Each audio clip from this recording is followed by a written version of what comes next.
I want to talk to you about a case I recently won. It was approximately a month ago that the judgment came out. And what happened in this particular case is the client was charged with impaired care or control and care or control blowing over 80 milligrams. It was an extremely complicated case and it extended over many days. That was surprising because most impaired cases can complete in a day and sometimes less, maybe 2 days at the most. But this was probably one of the most complex cases I've ever been involved in. It required written submissions. It required a plethora, just a multiple of charter applications. Now, fortunately, issues 3 through 10, the judge didn't even have to address because we won on issue 1 and 2. And I wanted to briefly talk about those. First of all, my client was found sleeping in his motor vehicle with the ignition on, and it was about 3 in the morning, and his seat was extended back, so he's completely asleep.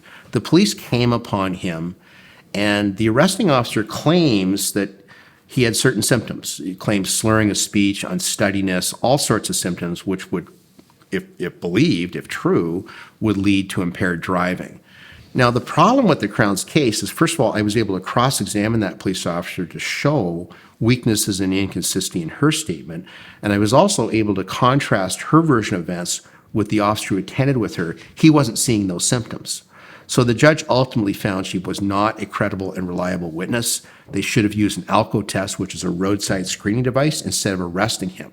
They didn't do that. The breath samples were thrown out. So we won on that basis. We also won on a second basis. You could win on either basis.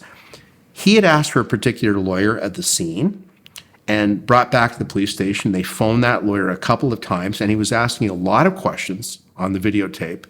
The Crown attorney was trying to show that he was playing games. He wasn't playing games. He was asking for his rights. The police were treating him rudely and unprofessionally, and we were able to demonstrate this very clearly.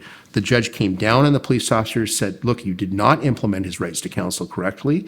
Ultimately, he spoke to duty counsel, but he was dissatisfied with duty counsel, reiterated his rights. And we argued this over many days, and the Crown was shocked that we won, frankly, but we pulled out all the stops, and this person's career was on the line, and we ultimately won. So we're very pleased to report that this person can get on with his life. And a message went out to the police in this particular county that, look, if you're going to arrest people for impaired driving, you have to do it right, or it's going to be thrown out of court.